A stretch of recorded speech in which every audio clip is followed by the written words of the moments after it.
All right. Good morning, everyone. Thank you so much for being here. We are letting people in from the waiting room. So it is Friday in Texas. So we are under the Friday night lights in my house today. We're cheering for the San Angelo Bobcats. So if y'all guys want to tell us who you're cheering for in the chat, even if it's college football tomorrow or the NFL on Sunday. So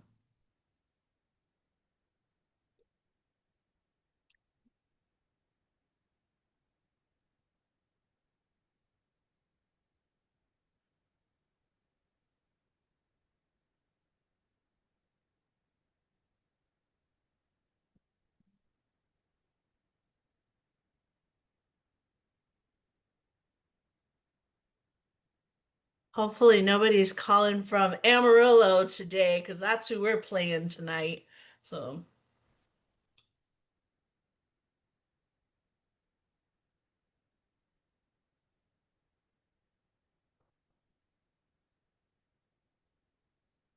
Oh, somebody said they were from Amarillo.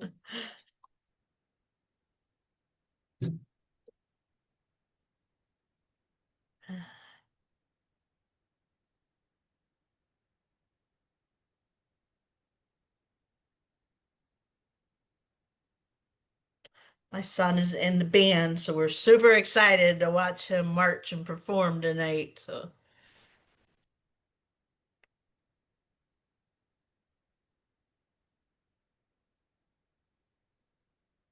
all right. So we'll go ahead and get started as y'all are hopping in. Everybody's sharing with us what football team they're cheering for, or soccer, or fall softball is back in season 2. We cheer for softball all year round here. Um, so we just want to thank everybody for being a part of our session this morning. This is part 4 of our Survivor series. We have 2 more left. It's been a great series so far. Learned a lot, had some amazing speakers, and we are going to continue with that today. Just as a reminder, the session is for 1.5 hours of CEU credit. We do send those about 2 weeks after the session is completed. So we'll be sending those out. If you have been with us from the beginning, we are getting those first few ones sent out now. If you have not received one by now, let me know. Send me an email. I'll drop my email in the chat if you need to follow up. If you may have missed a session or missed a webinar CEU certificate, we're happy to get y'all's help with that. If you're from the military or from another organization where you need a different kind of documentation, we're happy to fill those out. You just got to get those to me so I can get them signed over and sent back to y'all. So with that said, today's session is being recorded for YouTube. We will give you microphone access as we move through the session. Please keep your cameras off. Please keep your microphones on mute. We don't want to hear anything from your office in our session today. And let's see, I think that is all. I'm going to go ahead and turn it over to my friend Melissa here, who is an amazing, amazing person. Had the opportunity to work with her for many, many years. When we go to conferences and trainings and stuff, it's always fun to hang out with her. Only person I know who will skydive and do all the fun things at conferences with us. So I think the last one was parasailing, maybe that she was like, I gotta go, guys. I'm going to run up high in the air. So y'all guys enjoy your session, and any questions or comments, I'll be monitoring the chat and I'll hop back in if there's anything we need to take care of. Thank you, Crystal. And yeah, the funny thing about that is I am absolutely terrified of heights, but sometimes you got to do things that are scary. Okay, can everybody see my screen okay? Just want to make sure we're good there. Crystal, y'all can see the screen? Yes, looks great. All right, awesome. All right, well, thank you all for coming today. My name is Melissa Prentice. I am the Outreach Education and Prevention Director for Bay Area Turning Point in the Webster area, but I'm also on the Survivor Advisory Board for TASA as a founding member. We started the TASA Survivor Advisory Board back in 2020. I've been on it since then. I'm also on, well, I guess I can talk about that more whenever I get to my about me slide. But today we're going to be talking about the legal gray areas whenever it comes to sexual assault. A lot of people have experienced sexual assault situations that they feel like don't count or that they feel like aren't that bad. And it's because the legal system and society has told us that's not what sexual assault looks like. But we still have experienced the trauma from that. So we're going to be talking about what some of those legal gray areas look like.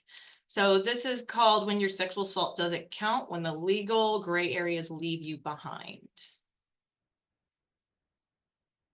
So about me, I already kind of told y'all a little bit about me. I am a sexual assault survivor from childhood and adulthood.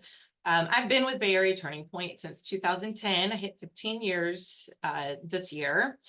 And I graduated from University of Houston, Clear Lake, here in the Houston area, Texas. It's funny, whenever people from the Clear Lake area ask me where I went to school, I'm just like, I went to Clear Lake, everything. Even graduated from the college here in Clear Lake.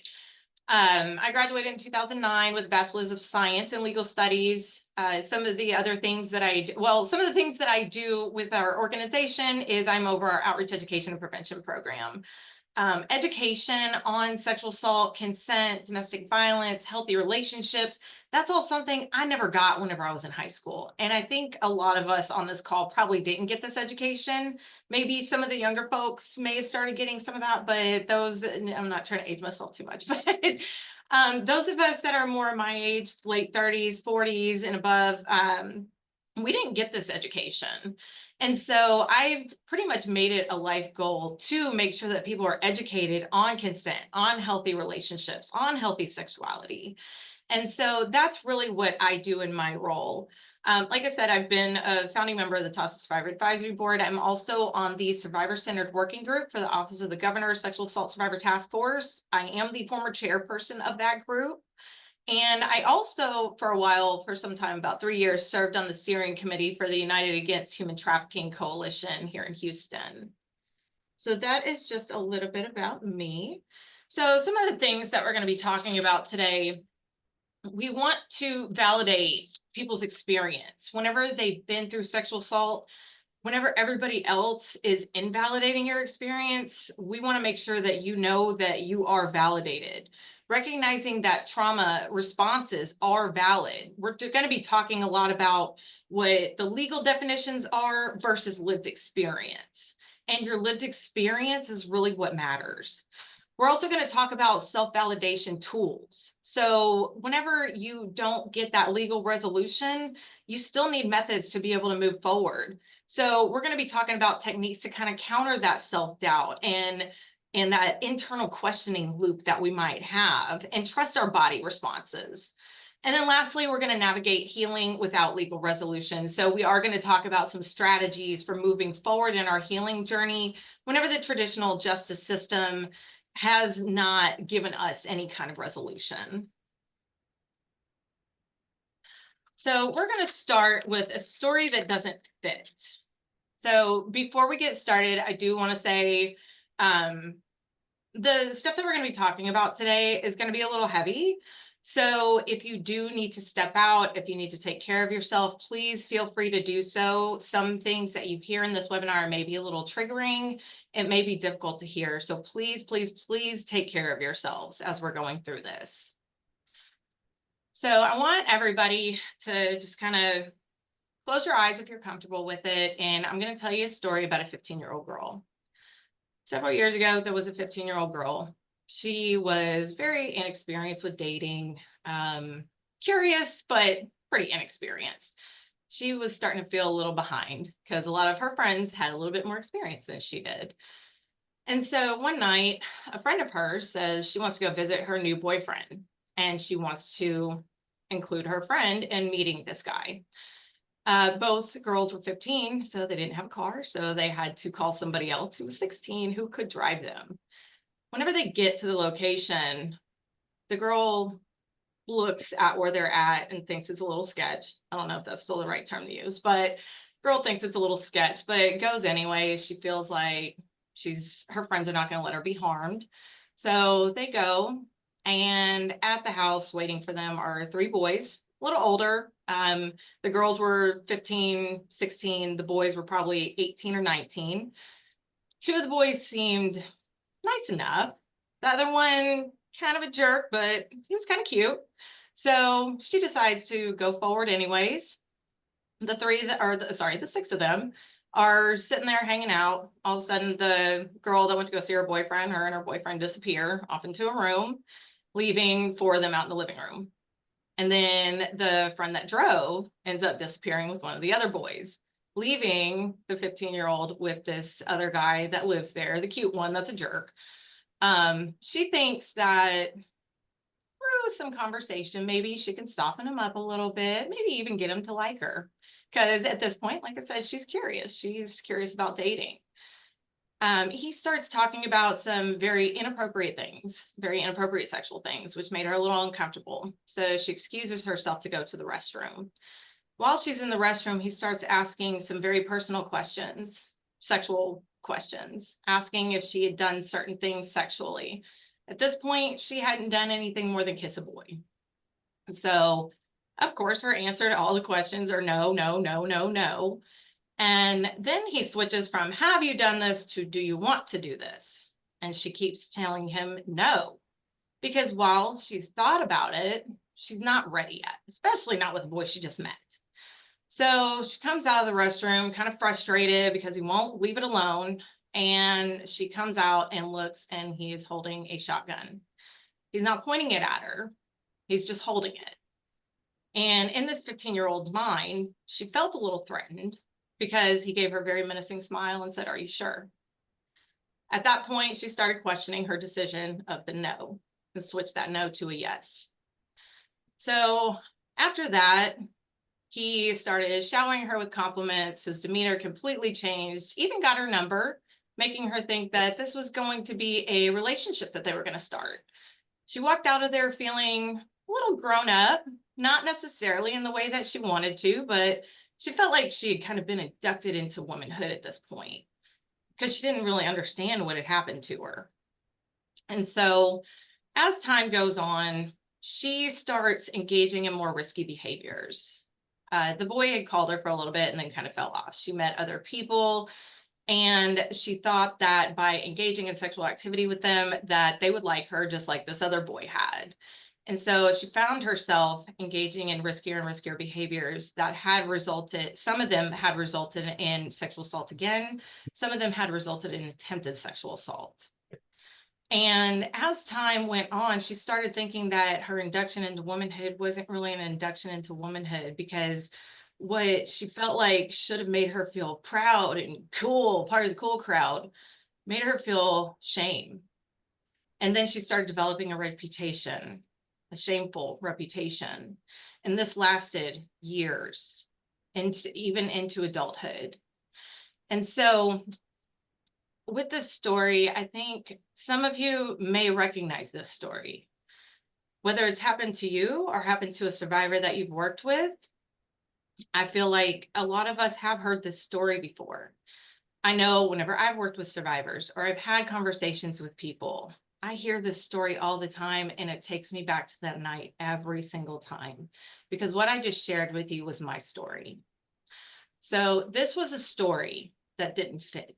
It doesn't fit that definition of what the legal system and what society considers sexual assault.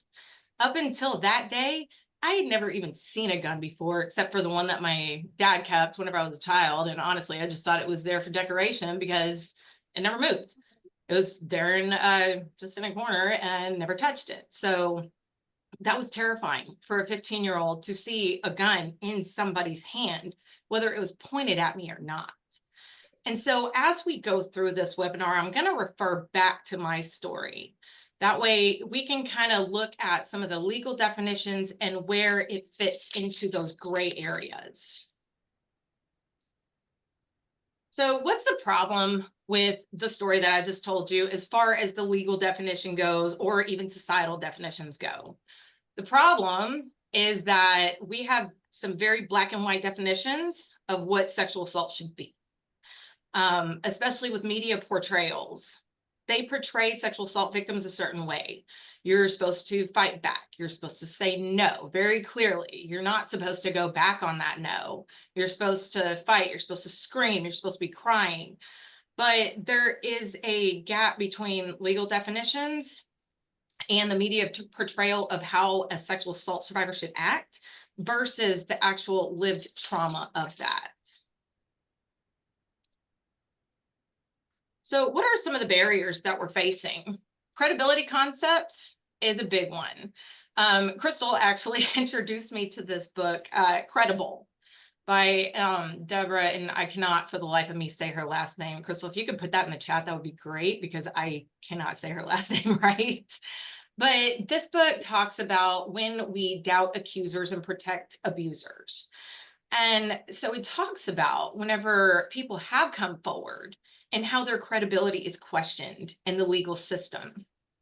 So in the book, they talk about some very high profile cases, like the Harvey Weinstein case, the Me Too movement.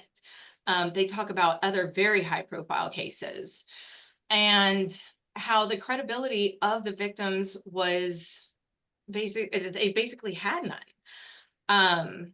They didn't fit this profile of the perfect victim. So what is the perfect victim? The perfect victim is somebody who fights back with everything they have. The perfect victim is they said no. They said no clearly, and they said it forcefully. The perfect victim cries. The perfect victim screams for help. The perfect victim does not put themselves in a situation where they could potentially get sexually assaulted. The perfect victim also doesn't get raped by somebody that they know. And they're looking, the perfect victim goes and gets an exam done right away. They report it right away. And these are the things that they're looking for. So going back to my case, I did not fit a victim. I did not fit the victim portrayal. And also, I didn't know that that's what had happened to me until years later. I didn't realize that what had happened to me was sexual assault. I didn't realize the trauma response that I had fallen into wasn't even freeze like I thought it was. I went into fawn mode, and we'll talk about that a little later. Another barrier that we face is that delayed recognition. I have talked to so many people in my time working with Bay Area Turning Point that says, yes, I've been sexually assaulted, but it wasn't that bad. Or I don't really think it was sexual assault. I don't really think it fell into that category, but it does. Or they don't feel like they're able to access resources because they didn't report it. And that's simply not the case. But as far as legal resolution, there may be some barriers that they're going to face. And then the responses, not only my own response, but the responses I got from other people. Because I started engaging in riskier behaviors after that incident, I developed a reputation. I developed a reputation of shame, of being unclean. And let's be real, using the term, I was considered a slut. And so whenever I finally did realize this was sexual assault that happened to me, the responses I got from those that I thought were my friends was, no, you actually enjoyed that. You were even bragging about it. And I may have been doing that because, again, I thought that that was my induction into womanhood. But I did not realize that I did it under duress. And that was the key factor right there. Did not enjoy a bit of it. I did not want to do it. I did not consent willingly. And so that's where that problem came in. I even asked myself, or not asked myself, I'm sorry, I asked a law enforcement officer several years later.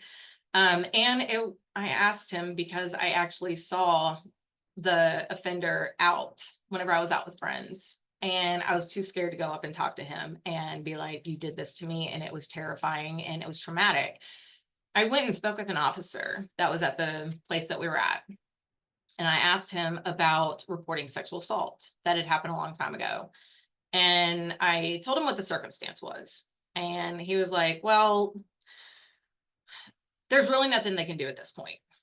He said the statute of limitations is out. I'm assuming this was before they said that there was no more statute of limitations for child sexual abuse. But he's like, whenever I told him the story, he basically told me that that doesn't count as sexual assault. They would never prosecute that, but you should still report it anyways, but not to me right here. You can go to the police station and report it. And that was the response that I got from law enforcement, and I pretty well dropped it after that. So let's go through and map some of these legal gray areas that we run into whenever we are talking about sexual assault that doesn't necessarily fit that perfect victim picture. So we do have some legal requirements. We're looking at evidence standards. So whenever prosecutors are taking cases, whenever law enforcement is taking cases, they're looking for physical evidence. They're looking for some sort of evidence that this happened, not just taking somebody's word for it, which is unfortunately all I had, was that this is what happened. This is how it made me feel. Even though under Texas law, coercion is a basis or a legal basis for prosecution, there was still no physical evidence that they could have used. There was no evidence really to prove that there was any kind of duress or that I felt threatened because I put eyes on a gun that was in somebody's hands. What they would probably look at is the fact that he wasn't pointing it at me. He very well could have just been moving it. And so there was really no evidence. Whenever we're looking at consent definitions, which we'll look more into here in just a moment, I want to kind of touch on the definition that we use for consent. Was it freely given? Was it reversible? Was it informed? Was it enthusiastic? Did all these things fit into place? So no, it was not freely given. I felt coerced into giving that consent because I was fearing for my life. Right? It wasn't informed. I didn't know what was going on. It wasn't specific. I wasn't enthusiastic about it. The only thing I can't really speak to is reversible because, again, went into fawn mode and just wanted it to be over with. The legal system also looks at force requirements. Now, while there are not technically force requirements in Texas, they are still, whenever it comes to coercion, especially, they're looking for either force or the threat of force. So maybe if he had been pointing that shotgun at me, then that could have been considered coercion. But he wasn't. He was just holding it. And so that's where they would be able to tear down my case right there. Burden of proof standards. So that's where the he said, she said comes in. If they wouldn't be able to prove that beyond a reasonable doubt that I had in fact been scared into engaging in sexual activity. And then also, and it's funny that I'm saying this because like my dream at one time was to be a prosecutor. And then I realized how difficult it would be to be a prosecutor because you do want to take cases that you have physical proof with, that you know you can win. And with my case, there was no physical proof. It was my word against his. And even the friends that were with me would not have testified as witnesses for me. They probably would have been on board with you went willingly with this. And so this was not a winnable case in the legal system.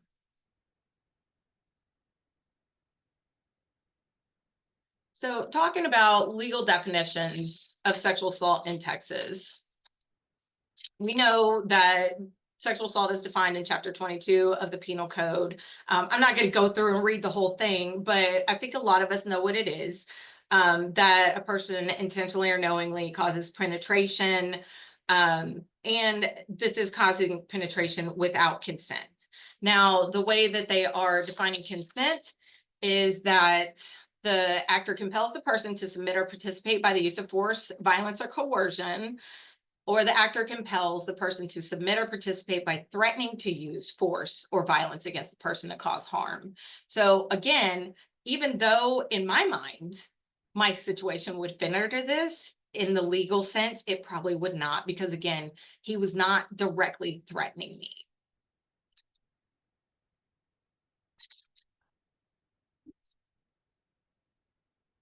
Sorry, I somehow clicked off of my presentation.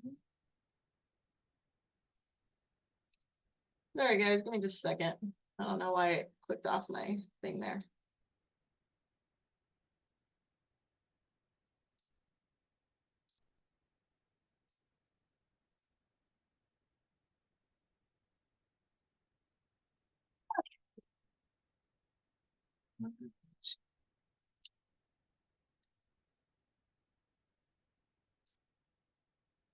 All right, here we go. Can y'all see that again, Crystal? Did it pop back up?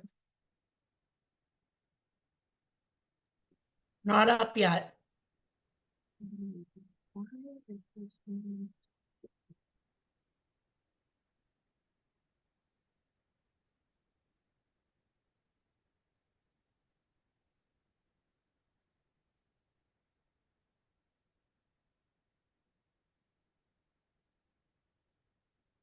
Sorry, technical difficulties. Okay, is it back up now? There you go. You're back up. All right, yay! Y'all, thanks for hanging in there with us. Thanks, y'all. Sorry about that. All right. All right. So kind of moving on with some of the legal gray areas. We're looking at coercion without physical force.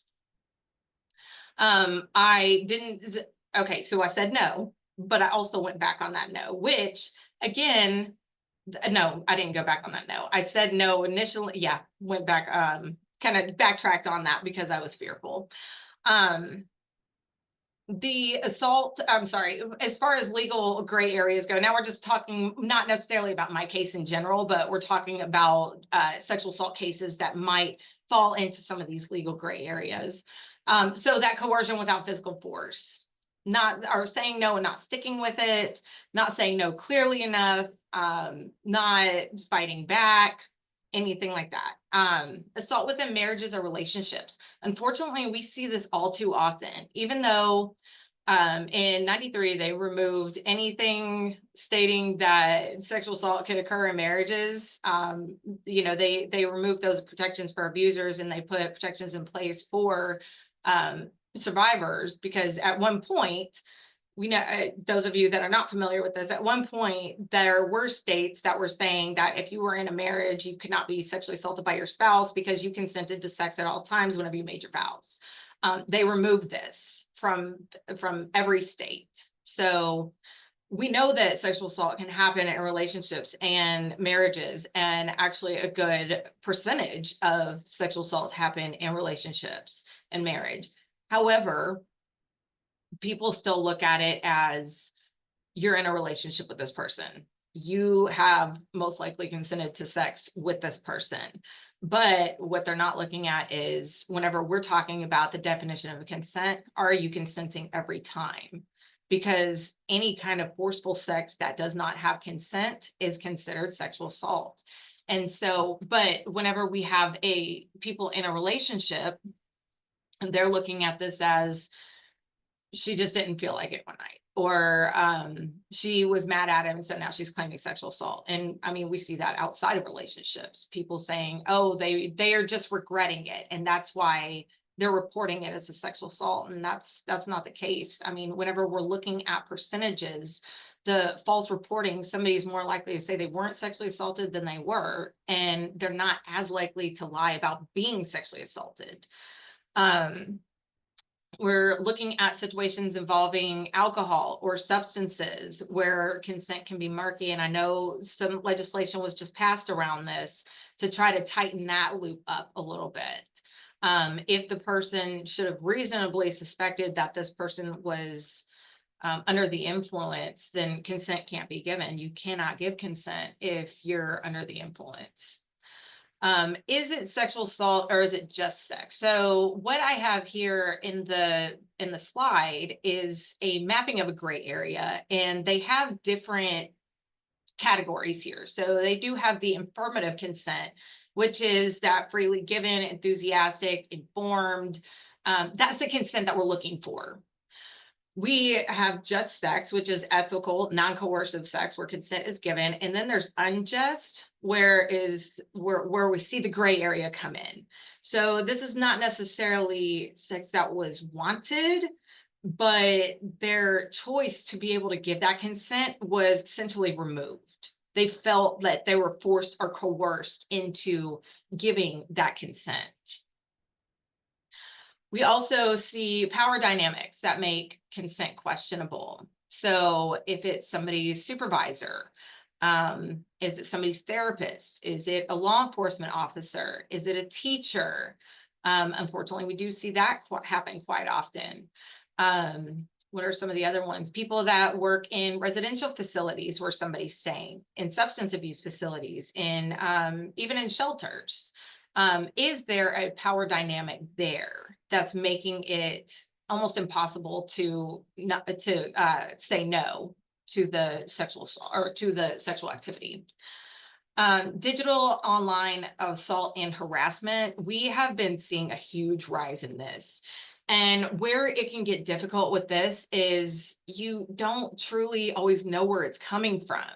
It can be very hard to prove that intent. Um, there is protected speech against the First Amendment, if or with the First Amendment, I'm sorry. Um, so people are trying to use the First Amendment to be able to harass others, saying that, they're not directly threatening them, but they are using harassing behavior, which for some reason people feel is protected by the Free Speech Amendment. Um, there are some technical barriers like identifying anonymous harassers, or if they're a little bit more tech savvy than, well, I'm not very tech savvy at all. They can reroute where they're sending these messages from. It can be very difficult to catch them. And so then jurisdictional issues come into place, especially if it's happening over state lines or outside of the jurisdiction where it can be prosecuted or reported. So these are just some of the things that can make digital harassment very difficult to prosecute, because you have to find out where it's coming from. You have to find out what the intent is. You have to know the federal protections behind it. So the digital piece of things can make things very murky.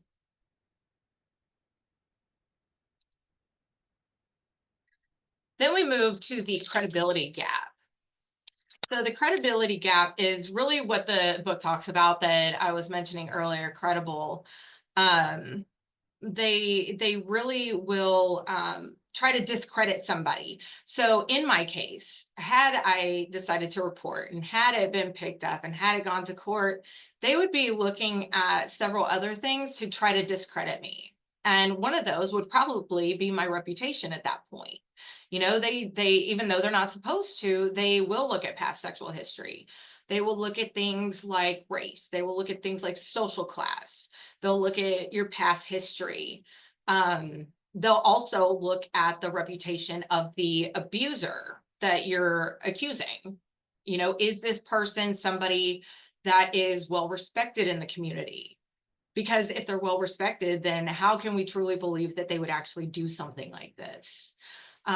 So unfortunately, we are still seeing some of those barriers and some of those gaps.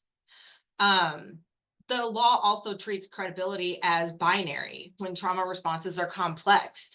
And one of the examples that I kind of like to use whenever we're talking about responses, especially, is we know that laughing can be a trauma response to sexual assault or any kind of trauma. Laughing is actually an involuntary response. Survivors aren't laughing because they think it's funny. Their nervous system is imbalanced, right? They're overwhelmed. And sometimes that comes out as laughing. The body is triggering that trauma response that comes out. There's also the dissociation. They're trying to disconnect from the traumatic experience. And so sometimes that can result in laughter to try to create that detachment and forget about it.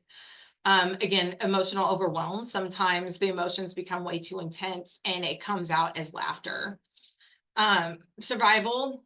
A lot of times the laughing can be unconscious, and I've actually noticed that I do this.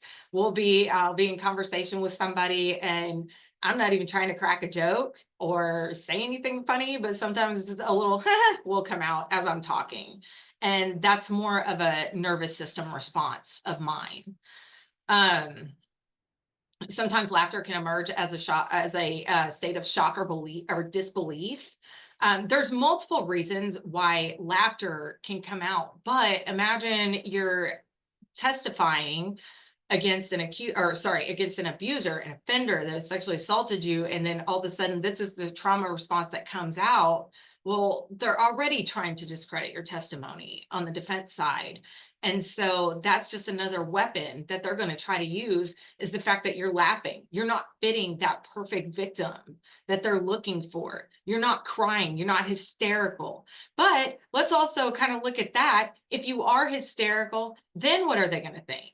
They're going to think that this person is emotionally imbalanced, just like if they were laughing, and that they're overdoing it, or that they're just overly emotional about something. So really it's hard to win whenever it comes to the emotional responses that we're looking for, whenever we're looking at the quote unquote perfect victim.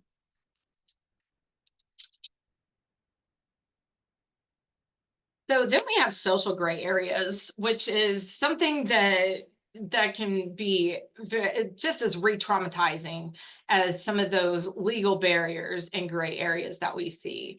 And so this is one of the ones that I faced, was the technically consensual, but in a coercive situation.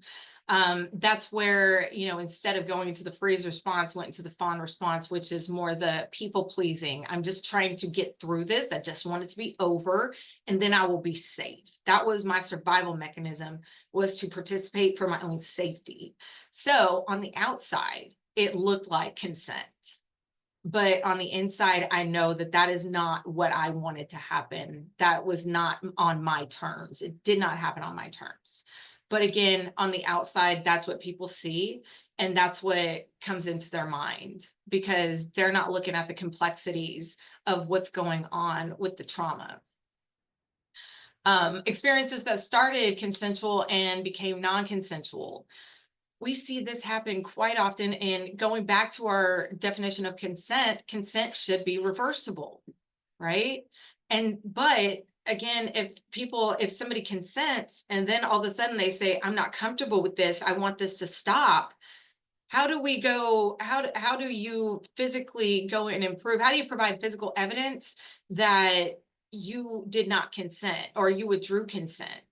And something that I found out, not probably a couple of years ago, people are actually using consent apps now. I don't know if they're still using them. I know I found out about these as I was giving a presentation on prevention. Some of the things that people are using to try to gain consent, but they will have an app that they'll have somebody sign it to say, I'm consenting to sex, which basically, if they try to present that, then they're saying, oh, well, I mean, this person signed something saying that they were willing to have sex with me. And so we're not looking at the definition of, at one point I decided to reverse this. We're looking at, I signed something that says I am consenting to this. And so unfortunately, that's what people are looking at, especially in society. Now that goes more to the legal side, but it also happens on the social side too, because if you do try to talk to somebody about it and they don't understand everything that goes into consent, they may be thinking the same thing, that, well, you did tell them yes, and you did go willingly, right? It doesn't matter if you said no in between. If you said no, like just let them finish what they were doing and then you're done with it. You don't have to see them again. And unfortunately, I do see this a lot with people. It's like, well, they did say yes. So that's what's really important for people to understand, is that consent has got to be reversible. If you get uncomfortable, you should be able to say no and it should stop. We also look at cultural and religious context when reporting is not an option, or where reporting is not an option. There are a lot of cultures where reporting is frowned upon because domestic violence, sexual violence, it's actually considered normal in the cultures. I know in certain religious cultures, you do everything you can to keep the family together. Divorce is not recognized. Separating the family is frowned upon. Whenever I was kind of going through my notes earlier today, and I saw this one, what immediately popped into my head was The Handmaid's Tale. And yes, I am really behind and just started the series, but that's a perfect example of this. So if you're not familiar with The Handmaid's Tale, and if you have watched this show, I'm only about 4 or 5 episodes in, so please don't spoil it for me. But in this show, they create a whole new society where women's rights are basically completely stripped from them. Women have no rights. Women can't work. Women are strictly used basically for reproduction. That's what the handmaids are used for. And so they are basically being sexually assaulted on a regular basis by their commanders. That's the house that they live in, because the wives of the commanders cannot have their own children. So they bring in a handmaid to get pregnant and bear a child for the couple. And this is a monthly thing that they do. But what I found very interesting about this show, and again, like I said, I'm not that far in, I think it was the second or third episode, they actually do prosecute what they consider rape in that world. Because there was a man that sexually assaulted one of the handmaids and ended up causing her to have a miscarriage, and the sentence for that was death. And so they do have a definition of rape, but it's not the definition, it's not the definition that we're thinking of, right? They're not considering what's happening to the handmaid sexual assault or rape, even though it is. They consider if it's a stranger who has no business being with this handmaid, then it's rape. But if it's the person who they live with, who they're supposed to be bearing children with, whether they want to have sex with this person or not, it's not considered rape. And I mean, it's very wild. And I don't know what made me decide to start watching that, but that is really a perfect depiction of what we're looking at here. Is there's those religious and those cultural contexts. And unfortunately, even though we're not seeing it to that extreme here, there are some areas where it is pretty extreme like that. And then we've talked about this a couple of times, participating due to the freeze response or the fawn response. So when we're talking about sexual violence and when we're talking about the legal system, they really are looking for the fight response or the flee response. Fight, flight, or freeze. Flight, sorry, that's the one that I was looking for. They're looking for, did you fight back? Did you try to run away? We're not looking at the freeze response, which is where you just freeze up, and we're definitely not looking at the fawn response, which a lot of people are not even familiar with that response. Again, this is the one where it's more trying to people please. You're participating seemingly willingly, but that's as a survival mechanism. It's to make sure that you remain safe. It's not that you want to, you're just doing it for survival. Does anybody have any questions so far before we move on?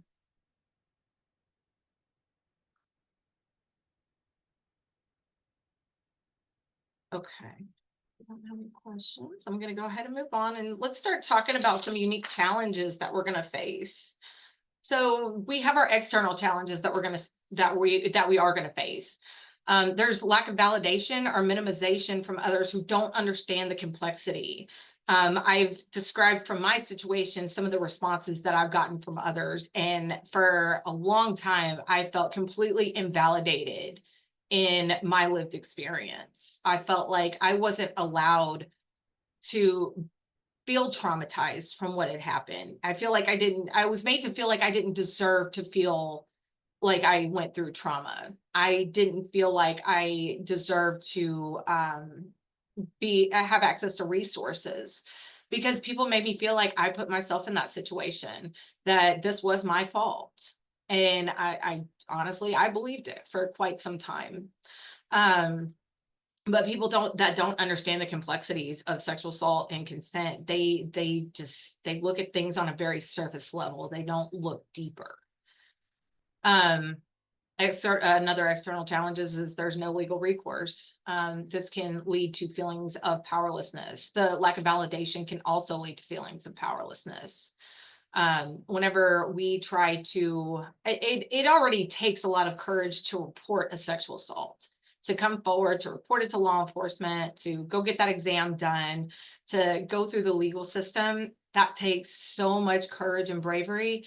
And then to be discredited and told that you're lying, or told that there's nothing they can do, or if somebody has caused so much physical and psychological trauma and then they get a slap on the wrist, that can cause feelings of hopelessness and powerlessness. And that's what we're going to get to here in just a few minutes, is how we can self-validate our experience to move forward in our healing journey. And then there's gaslighting from the perpetrators who exploit that ambiguity. So if there is ambiguity in the consent, right?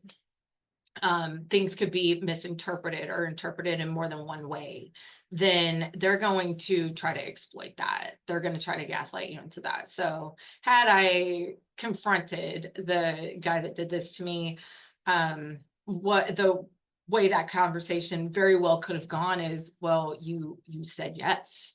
Even like, yeah, you said no at first, but you said yes. And then, I thought that we were enjoying each other's company. Right? That's something that he very well could have said and probably would have been believed. Then we have our internal struggles. And this is something that I personally faced for many, many years. Still do kind of face it sometimes. I have been on a healing journey for quite some time, but I will say I do still feel some of these. We feel sometimes that self-doubt. Was it really assault if I didn't fight him, or if I didn't say no clearly enough? I don't fit that box of the perfect victim. And so that has had me question it. I've even questioned the details of that evening. I'm just like, did I remember it correctly? I know I did. Don't get me wrong. I know I did. I've done a lot of exercises that have really helped me go through and remember the details, but there have been times where I'm just like, did I even remember this correctly? Because of the way that people were responding, saying, no, you went willingly. No, you enjoyed this. There was nothing bad that happened on his end. Like, you're just making this up. And so in my mind, I started questioning, did I make this up in my head? But I know I didn't. I know I didn't. I know what happened.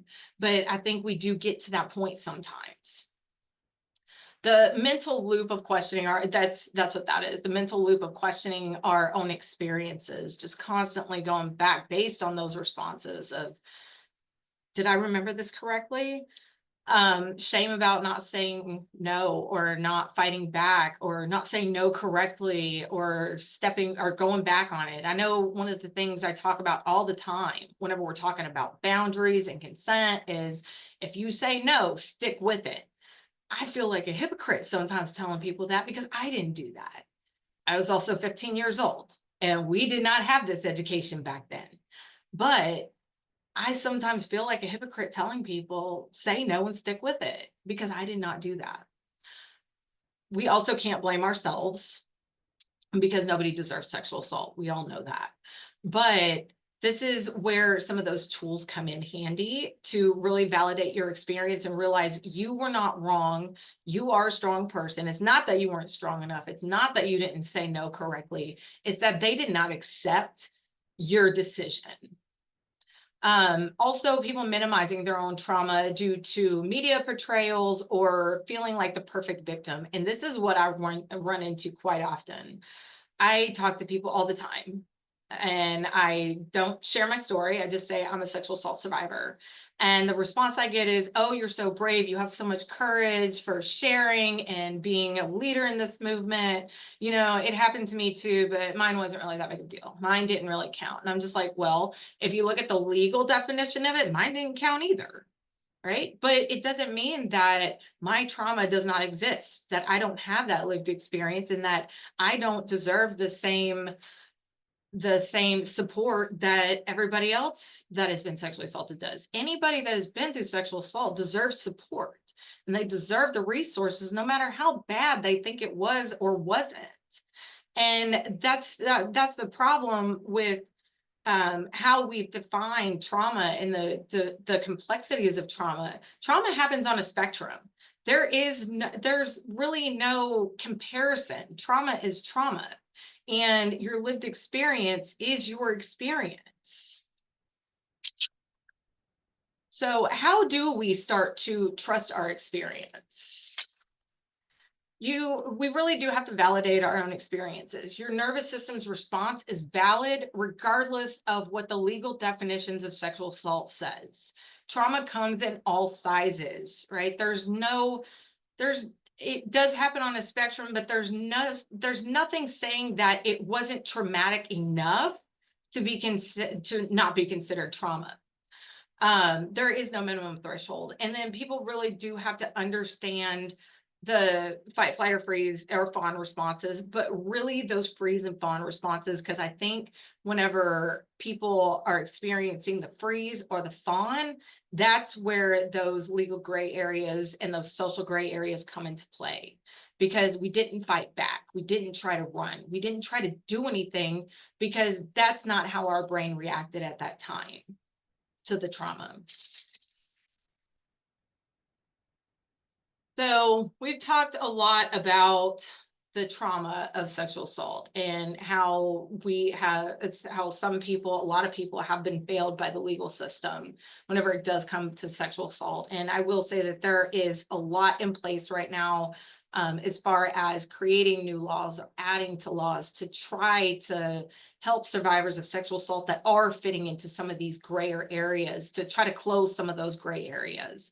But we still got quite a ways to go. So I'm going to kind of shift gears here, and let's talk about some ways that we can develop our own tools for validation and move forward in our healing journey. So some self-validation tools. This one is called The Body Knows. If y'all have, I don't know how many people here have read The Body Keeps the Score by Bessel van der Kolk. That is an excellent book. There's a couple of others that have excellent tools in them as well. But basically, our body knows what is going on. Our nervous system reacts in ways that we may not understand, but it knows what's happening. So if you are feeling physical responses and sensations, you need to trust those. We tell people all the time, trust your gut, trust your intuition, because your intuition is very powerful and your intuition knows, right? So with this tool, this helps us rebuild connection with our body's wisdom after trauma, which can cause disconnection, because we know that sometimes trauma can cause dissociation, detachment. So this can help us with that. It does validate our gut feelings, our intuition that may have been dismissed. It does help us recognize safety and danger cues. Your body's going to tell you if it feels like it's in danger. And again, that's where those trauma responses come in. Your body, the way that you react, your body is reacting in the way that it feels you're going to remain the safest at that point in time. My body was telling me at the time, just go with it and let this be done. And then you never have to deal with this again. You don't have to answer the phone whenever this guy calls. He doesn't know where I live, right? So just let it happen, and then you're done with it. Sometimes you freeze, where you're not able to move, you're not able to react. That is a trauma response. That is a safety mechanism, right? This also counters the gaslighting that you might experience from offenders or even just others in society that may be telling you that your experience is not valid. It also reduces second guessing your own reactions to what you've experienced. The next one I really like is reframing.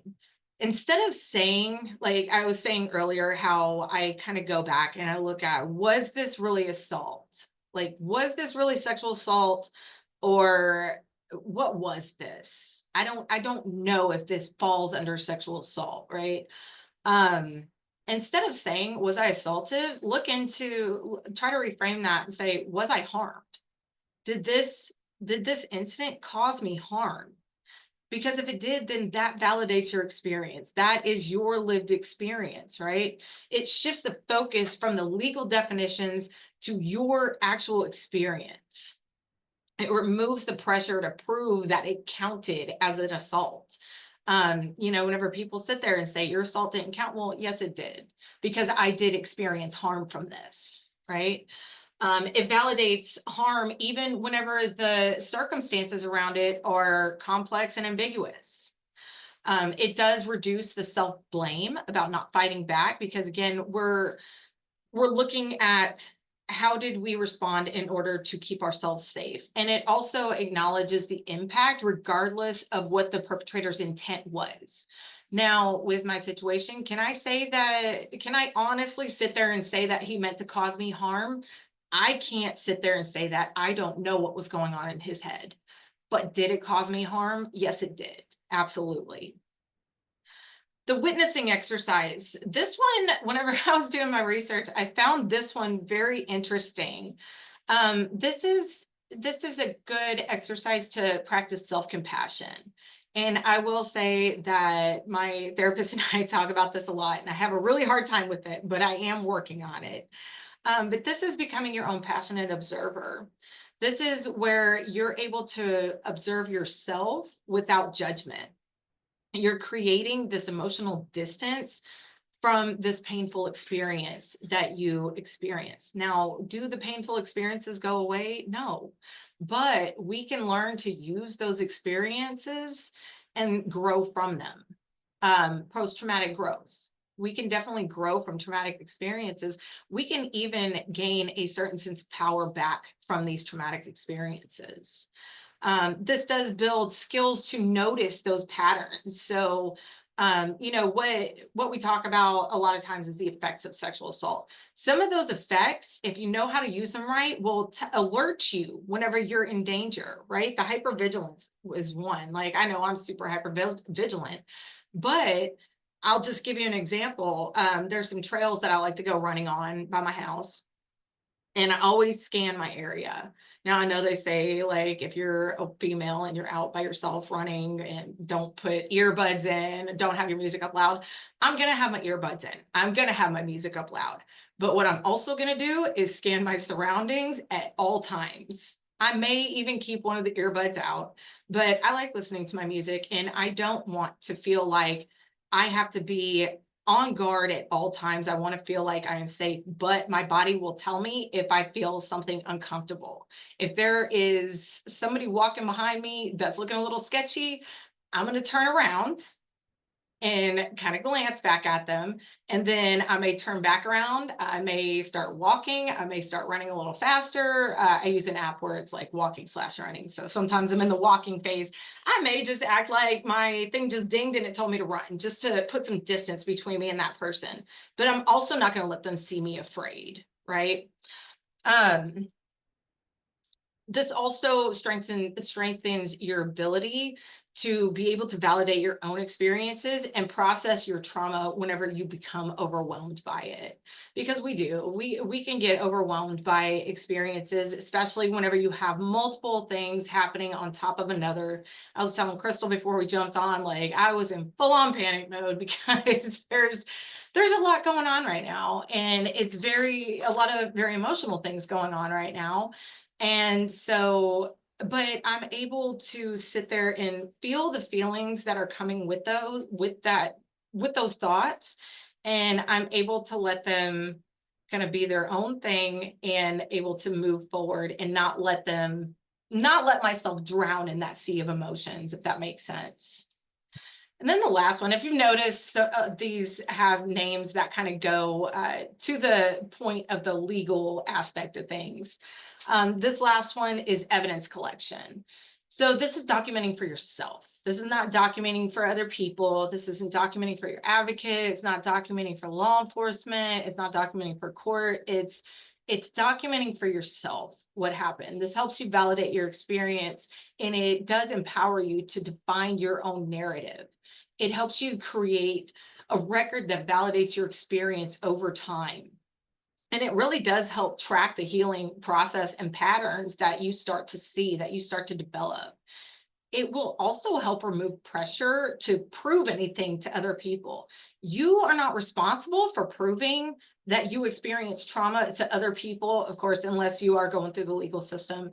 But if you have experienced something, you're not going through the legal system, you were just trying to heal from it, your trauma matters to you, and you do not have to prove that to anybody that it happened. It really does help build that internal validation versus the external approval from others. And then it can really help whenever it comes to externalizing thoughts and feelings. So these are just a couple of things that people can use in order to validate their experience and really start to move forward in that healing process. So let's just talk also specifically about healing without legal resolution. And of course, we're this is not an exhaustive list. This is not an exhaustive list of healing methods, which I do whenever we kind of get to the end here. I do want to go through and ask people what what they've done before, because ultimately, whenever it comes to healing, you have to do what works for you. I have working with trauma-informed professionals on here. I mentioned that I work with a therapist. That doesn't work for everybody. So it's important that you do have self-validation tools and self-care tools that are going to work for you, healing tools that are going to work for you. One of the big things that we do talk about is identifying supportive communities and that will understand nuanced experiences. I ended up having to cut off ties with a lot of people that I was once very close with, because not only did they invalidate my experience, they tried to reinforce the negative experience, right? They tried to treat me like I was somebody broken. And I didn't like that. It didn't feel good. And so I had to find a new community of people that validated my experience and I felt good and safe around. Now my circle these days is much, much, much smaller than it used to be.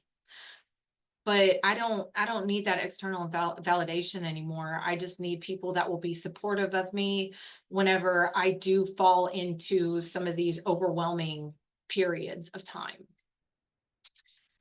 Working with trauma-informed professionals, it's really important to understand, whenever you are working with trauma, you don't want to just go to any therapist. You want to make sure that they are trauma-informed. You want to know what to look for, looking at the credentials, looking at, what they specialize in. The person that I see is specialized in trauma therapy. And so that's why it works, but also it wasn't working as a standalone healing method. Actually, what I ended up doing just more recently is getting more involved with yoga. And as I've been doing the yoga, which is that kind of goes to my community, that is a community that I have joined that has been very validating and very supportive of my journey. But on top of what is happening with yoga and then going into the talk therapy, those two combined have really fast tracked my healing journey big time. So sometimes you have to mix and match approaches. It's not always going to be a one size fits all approach. But you want to look at some of the training credentials. Do they have certification in trauma specific approaches? And some of those could be EMDR, trauma focused CBT, somatic therapy, training in sexual trauma specifically. And then also how trauma affects the brain. I know with my therapist, we talk all the time about how my nervous system is out of whack. And I'm just like, I know my nervous system is out of whack. And we always talk about grounding techniques. But what was difficult for me was if I'm constantly up here, I can't bring myself down enough to ground myself. And that's really where the yoga came in and started helping. They will emphasize that you are the expert of your experience. Even though they are the experts in the psychological side of things, you are the expert of your experience. They're going to focus on your strength and your resilience, not just the symptoms that you're experiencing. They do understand that healing is not linear. You can't put a timeline on healing because healing is a constant thing. And then they do understand the trauma responses and some of the things that can happen with the trauma responses, like the laughter that we were talking about earlier. They go at your pace. They won't rush you. They'll clearly explain what to expect in each session, but what they're also going to do is ask you what you want to get out of that session. And then they respect your boundaries. So these are just a couple of things you can look at whenever you're looking for a trauma-informed therapist. Creating meaning from experience. So this is something that I learned and that's why this has really become more of a life mission for me to do what I do, the outreach, the education, and the prevention. It's not a job for me. It's a mission. It's a life mission because I took my trauma and I created meaning from it. I don't want people to go through what I went through. I want people to understand at a young age what consent looks like, what healthy relationships look like. Now, am I talking about going and talking to a group of second graders about sexual consent? No. But we are talking, there's a way to make things age appropriate where you can work with very young ages and they start developing those skills as they get older. And then they work on enhancing those skills once they get to that point where I was at, where I started getting curious, right? And so that's one of the things that I have really just made my life mission, is to really educate people on this and really work towards that ultimate prevention of sexual violence. And then being able to establish boundaries and safety. A lot of us that have been through trauma have a hard time with boundaries. It does take a while to develop those boundaries, especially in my situation where I went to the fawn response. I became a people pleaser, and I don't think I became one. I think I always was one because I wanted to be accepted. But as I started getting older and started understanding that if I kept not establishing boundaries, then people were just going to continue taking advantage. And so I learned that people that are people that could be considered somebody unhealthy or toxic, they don't like people with boundaries. And once you start establishing those, they're going to start falling out of your life if you don't cut them out. I took the route of starting to cut people out, but I did notice that even before that, people were falling off my radar as I started establishing boundaries. But that is so important whenever it comes to working with survivors and with yourself, if you are a survivor, is helping them establish those boundaries. And us as advocates, if we are working with survivors, sometimes that means we have to model our own boundaries with survivors in order to help them establish their own.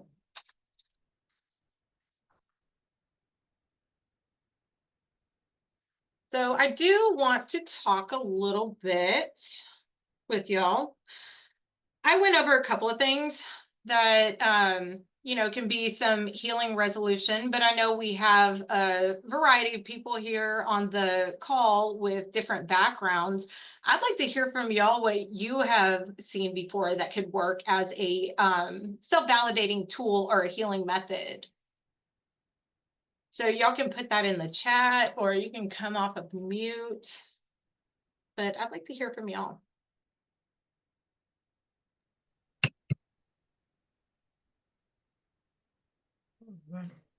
Hi, this is Elizabeth Swim from Houston. I work with Daya. And one thing I've noticed is really validating for people is to kind of construct boundaries from like, okay, a lot of survivors, myself included, I'm a survivor too, we lose ourselves by constantly people pleasing. And to a point, there was a time when I didn't even know what I liked and what I wanted for my life. So I found that it was helpful for me to start from what I don't want. And I've led writing workshops with people like this where people list things that they don't like and they don't want. And people, including survivors, have found this really empowering.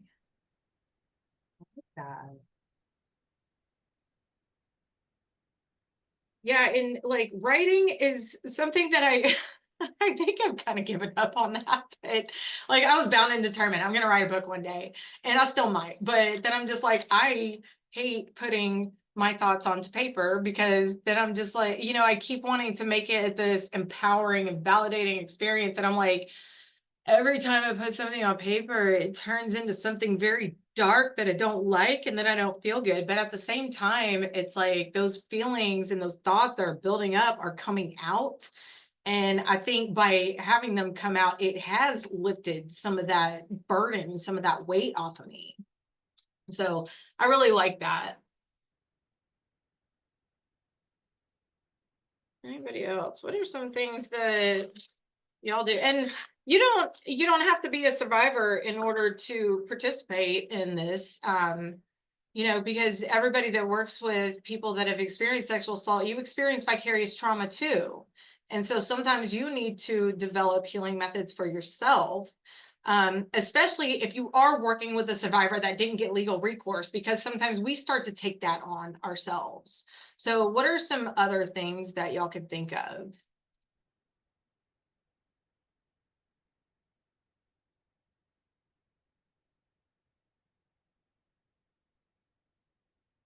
Hello, Melissa.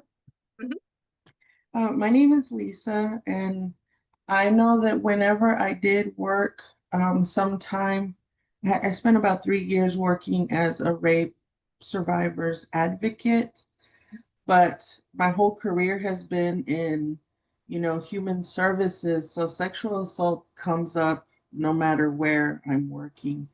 And I think the hardest thing that I've seen as far as, back then it was very much, you got to report, we got to prosecute. And, we didn't have as much knowledge back then as we do now. But, being able to talk to people and helping them understand that even if somebody does get persecuted and ends up having to pay consequences, a lot of times survivors didn't understand that that was not the magic key to now be healed. A lot of times survivors say, well, if the if the predator was dead, if the predator was in prison, that would make everything better.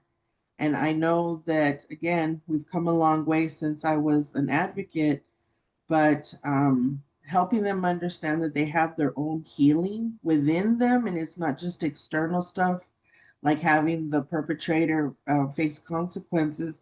That has always been a problem. Even in recent years, when I've worked with people, a lot of times people think that's the magic key, and it's not. I wish I knew a better way to address that. No, and that's actually a very good point. It gets to a point of I'll feel better if this happens. I'll feel better if that happens. But ultimately, whenever it comes to healing, we are the only ones that can heal ourselves. Nobody else, no other outside force can heal us except for ourselves. And so by saying, and I've seen this with a lot of survivors that whose perpetrators have been jailed or put in prison, even if it is the appropriate prison sentence, they still say, well, I still don't feel I don't feel like that was enough. I don't feel like that healed me. I still feel this burden, right? And so, I mean, I think helping people understand with their healing journey, they are ultimately responsible for their healing. And this is something I was talking to Crystal about. This is something that we were talking about in one of the classes I'm taking over at the yoga school that I go to. She basically talks to us about how our reaction to the things that happen to us is nobody's choice but ours. And now at the school that I go to, they don't tell you what you want to hear, they tell you what you need to hear. That kind of triggered me at first. I'm just like, well, no, like this person did this to me and this was horrible, right? This person made me feel terrible. This person traumatized me. But at the end of the day, I'm responsible for how I react to it and how I move forward with my healing journey. Do I sit here and dwell on it and continue to hate this person and continue to wish, I don't wish death on anybody, but wish very minor inconveniences to make their life make them go crazy? No, I'm not going to sit there and do that, right? I am going to internally at some point probably forgive this person. I can't say that I've gotten there yet. And, I understand that that's a tool that a lot of people will give is learn to forgive your abuser. I'm not there. I'm not there where I can forgive, but I think I'm getting to a point where I might be able to one day. But I am working on myself and my reactions to what happens around me. I have learned that I cannot control other people. I cannot control other people's reactions. If people tell me, your sexual assault didn't count, okay, that's fine that you think that, but let me provide this education to you. And if you still feel that way, then that you go on your journey, right? And it's difficult. And that's where if anybody that's in prevention understands that this is the difficulty of things is people get very set in their ways and they will victim blame. But sometimes, we have to work on the people that are willing to change their minds and willing to support survivors and understand the complexities that go into it. But at the same time, our healing is our responsibility. Sorry, that was very No, you're long. good. You're good. We have a few things in the chat box, but also, Melissa, you're better than me because the people that sexually assaulted me, I hope like the A key doesn't work on their devices ever again. Like just little stuff like that. Oh no, It that's what I'm brings me saying. a Like I ton wish, of great comfort. I wish those kind of like inconveniences on people, like you sit down to use the restroom and then you don't have toilet paper. Right? Like, Okay. I cannot in my mind, like, even if I wanted to, I could not wish violence on Mhm. anybody. Right? Right. You know, I sit there and hear people say, all these people should die. And I'm just like, that's a horrible thing to say. Right. But if you hit every red light when you're running late, like But that's yeah, justice. exactly. Like, I hope you're taking a road trip across So, country and literally hit every single red light. right? Your dryer And every never single traffic works and your jam. clothes smell like mold, like little Yeah. things, right? Okay, so from the comments, Denisha says, I find it helpful to ask clients, how can I support you? At times, people place expectations on survivors without getting insight from them. I try to meet them where they're at and provide tools that can be supportive where they are in the healing journey. I also encourage clients to go for a walk, even reaching out to a crisis center to process emotions at any time. So, yeah. So, and then we have another question about how can we acknowledge and honor our own trauma without letting it define us?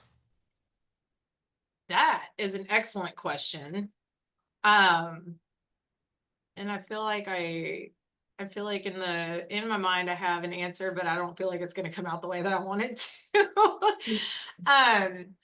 I completely understand that because, even though I said that, I made it my life mission to educate people and try to work towards violence prevention, what I have determined is I don't want sexual assault survivor to be my whole identity. So really what you have to do is create an identity outside of that.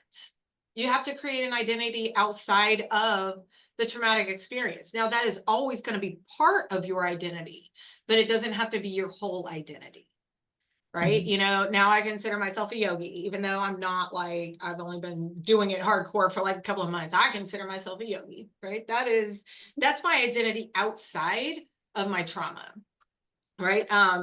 I'm not that great at this, and I don't know if Summer Willis is on the call. I know we've talked about this.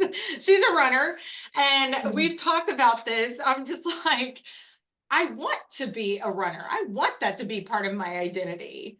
And so I'm working to make that part of my identity. I want to be not a fitness professional, but somebody that's like super into fitness and does all these fitness competitions because I think that would be awesome. And I think that if my brothers can do it, I can too. So that, I'm training to do the High Rocks competition in March. And so like, that's going to be part of my identity. Right. I would love to one day do a marathon. I don't think I'm ever going to get to that, but at least like 5 or 10K, maybe a half marathon. I don't know. We'll see where it goes. But I would like for being a runner to be part of my identity. Right. So we have to create an identity outside of that traumatic experience. But that trauma can also be the driver of creating that identity. Because I realized, whenever I decided I want to do the High Rocks tournament, it was partially because I'm just like, well, my older brother did it. I can do it. But also I kind of started feeling like I was going through a midlife crisis. But I realized it's healing. Running for me is healing. I may not be fast. I may not be able to go far. I may look like a fool doing it, but I feel great after I go running. I wanted to go this morning, but I was just exhausted.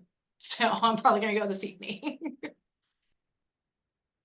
All right. Any other questions from the audience? This has been a great discussion. And I still do have like 2 or 3 more slides, but I just wanted to get other people's insight on how we can help survivors that are going through trying to validate their own trauma and move forward in the healing. All right. Well, if y'all have anything, feel free to put it in the chat and we will revisit it at the end. I just got a couple more slides for y'all. And this is mainly for supporters. So this is really speaking to advocates, to community members that could be a supporter of somebody that has experienced sexual violence. Understand that you can validate somebody's experience without knowing all the details. I was telling Crystal, it was very difficult for me to come to the decision to share the details of my story today. Usually I just tell people that I've been a sexual assault survivor, but I don't actually tell the story of it. If I do tell the story of it, I don't really tell the details. I also really don't mention that it's happened again after that. That was really just the starting point, but it has happened again after that. But you know, and that's where I appreciate a lot of the people that I am surrounding myself with today, is they acknowledge the fact that I am a sexual assault survivor. They don't ask about the details. So understand that unless you are law enforcement investigating a situation, you don't need to know the details. You really don't. You also don't want to ask questions like, why didn't you report? This can create more harm than help. You can definitely make the suggestion, but don't push it if they don't want to report, and don't make them feel guilty because they didn't report it. Understand, and y'all can and people's things are off, but I'm sure people will see themselves here. Understand you cannot fix the situation. I became a fixer after this. Like after that situation, because I was in fixer mode at that time. You know, like I said at the very beginning, I walked in, the guy was a jerk. I'm just like, I can fix him.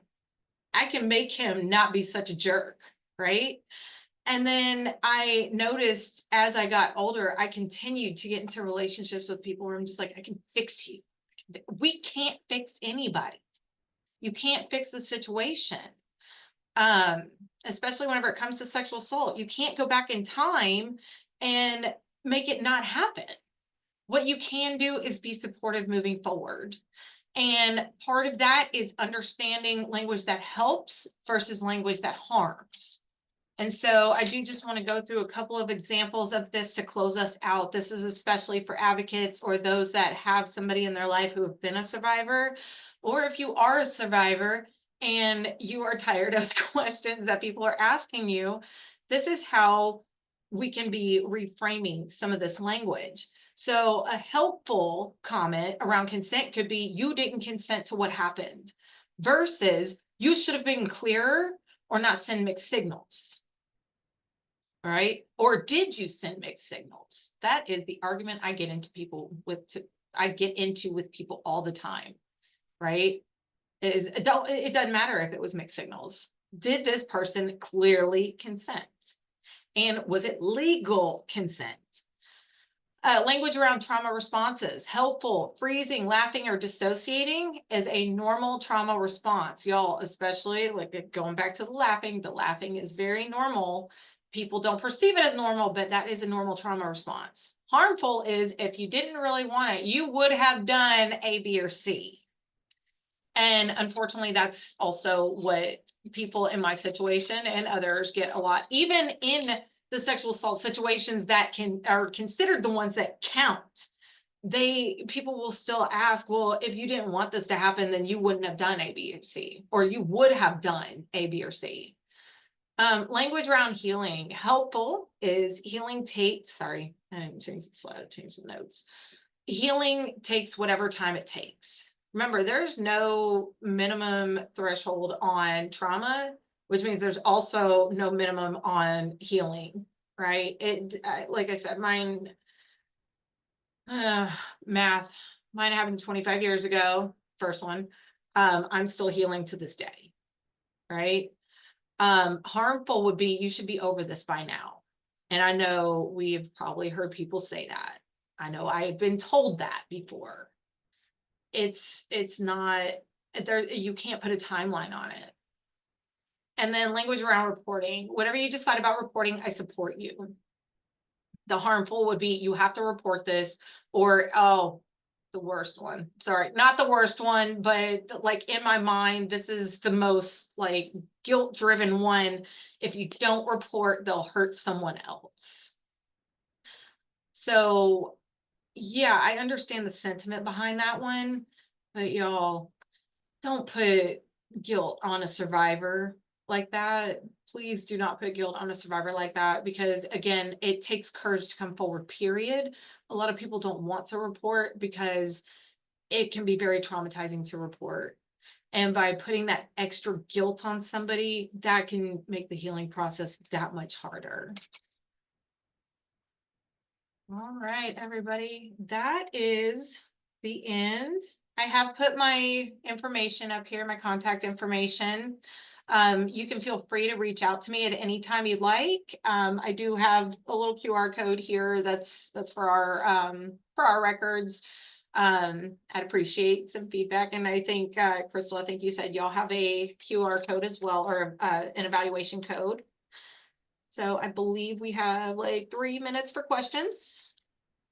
Anybody has any other questions, comments? Yeah, we have one comment in the chat box. The harmful language examples you gave, guilting people into reporting, are so hard to work through in the therapy room. In the aftermath of the comments, it's just shame compounding shame. Yeah, I definitely agree. That's been my lived experience too. It's been 20 years since my first assault, and I remember graphically the people saying it would happen to somebody else if I didn't do something, and having to carry that as a 20-year-old human. And to this day, like I'll hear it even in training and I'm like, oh, that still hits right there, right? So. Yeah. You know, and I'm gonna be perfectly honest, I have Mhm. 110% been guilty of that before. Mhm. More so whenever it comes to domestic violence. Like if you don't report them, if you don't call the police, they're just gonna go do it to somebody else, right? Not recently, y'all. Not recently. Don't Mhm. get me wrong. I would not do that. But like whenever I was younger and people would be going through it, I'm just like, you have to report it. But again, that's where I started kind of feeling a little hypocritical, because I'm just like, well, I didn't report it. So I can't tell other people to report it. And that's where I had to kind of shift my perspective there.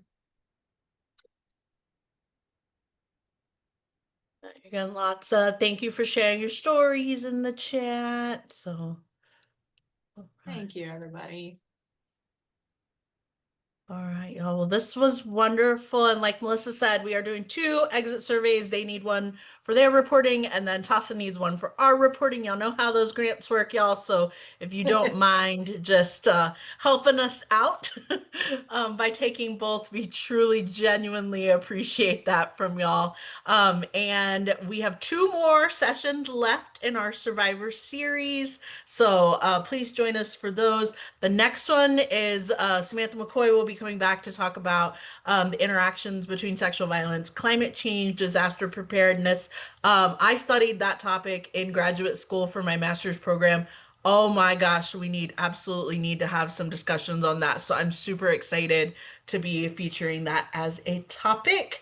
Once again, thanks for being here. If you haven't done so, go read Credible. We have been talking about this book for a couple years now. It's really, really great. I think every single advocate or person working with sexual assault survivors should do so. So thanks again for being here with y'all, and we will see y'all next time for part 5 of our series. So. Hi, thank you, everybody.